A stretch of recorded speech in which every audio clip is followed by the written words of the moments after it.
essentially it's a gathering of strapline. the world's biggest economies. Really, it's the US, France, Germany, Japan, Italy, and Canada as well as us. Yeah. So why is there no China then? Why the disrespect? Probably because we do not consider them a democratic economy, because they're not. Neither is Russia, hence why there's no Russia. It's essentially a group of the most powerful Western nations coming together to solve problems only the most powerful Western nations can solve. However, in my opinion, it's become a bit of a tea party. Sounds cliquey, man. Sounds like secondary school to me over there. Yeah. Yeah, but there's some big issues they've tried to tackle this time. For instance, finally, the Western nations have come together and decided that the actions of China over the past so many years have become to a point where it's unacceptable. However, obviously, provoking the sleeping dragon, that is China, is not a great idea. However, China is eroding kind of individual rights across the world. They're taking advantage of all these developing countries, giving them loans, and when they can't pay them back, they put them over a barrel. Do you think it is the kind of the group of the most profitable Western nations? Do you think it's their job to stand up to China, or do you think it needs to be done in a different way? From what you've said, I feel like I think these countries need help, and I feel like from what you said, that it sounds like they've got to do a deal with the devil almost. Yeah, and that's not great. If you can help someone and you can afford the charity to avoid them getting in a position like that, then I think you should. But that's just in a perfect world, isn't it?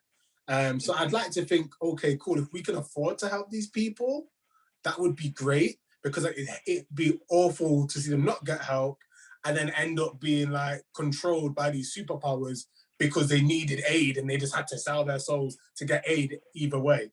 So yeah, I think it'd be great if we could do something.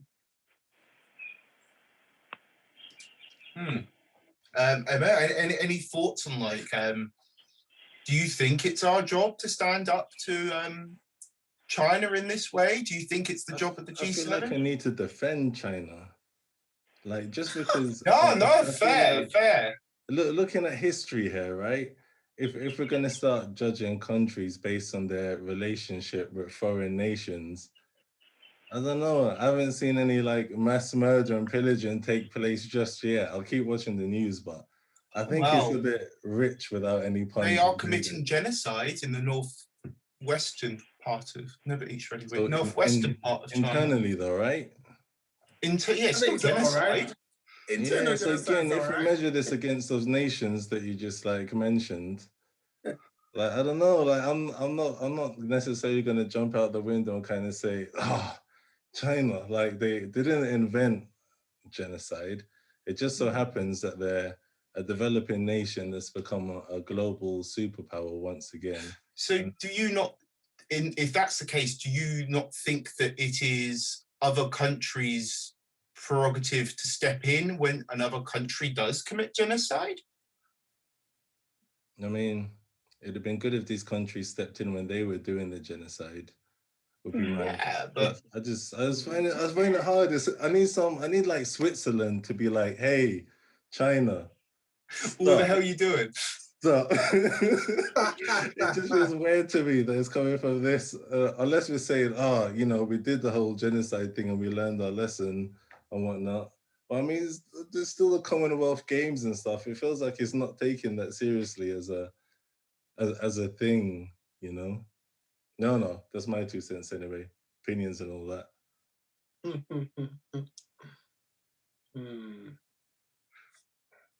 It's a funny one, yo. It's a funny one. I don't know Chinese history like that at all. And being in the West, I think I hear bad things about China. I hear it's a communist country. I hear this, I hear that. I hear they've got so many millionaires, they've got so many billionaires, they've got the one child rule, all this different stuff. And like, I don't know. I don't know them well enough to say they're the good or the bad guys. All I know is in the example that LJ gave, it sounded like they were just coming in and helping people at a price. And I think it'd be nice if someone could help them without a price. Is that us? I don't know. Is it someone on Mars? I don't know. But it'd just be nice if these people could get some help without it costing them their lives. But that's how I feel about it. What if we don't have the money to help them? That's the thing. China has all this spare change, and that's why they're able to do this. It's part of what they call their Belt and Road Initiative. They're essentially trying to recreate the Silk Road for the modern era. They're trying to connect China to the world quite physically. And all these ports that they're building in these small states, they give them the cheap loans. And when these states can't pay them back, they go, fine, sure, you don't have to pay it back. But in return, we own the megaport that we just built for you. And on the surface, that sounds fine until you realize they have this across the world. And what are the implications of that? And I think that's what the G7 are trying to kind of address, is it's not just what's on the surface, what you hear in the papers, it's kind of the ramifications of them having this amount of control. That sounds like enough to want to get involved then. It makes sense why that's a conversation, because you don't want to come to this in 15 years' time and go, oh, we should have done something about that earlier on. But I also agree, like I said, if we don't have the facilities to help these countries, we need to find some kind of way. And maybe we need to find the money to help these countries to avoid the ramifications that could come later. Maybe that's the kind of battle that they're dealing up, because the cost of what it might cost to do later compared to doing the aid that these countries need now, it may be a smaller price. This is really hard to speak on because I don't know the figures on that. But ideally, these are the kind of conversations that should be had at these tea parties.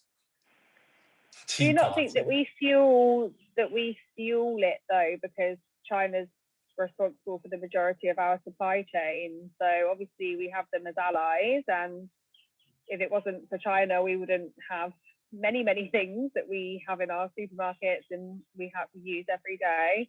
So if it's a bit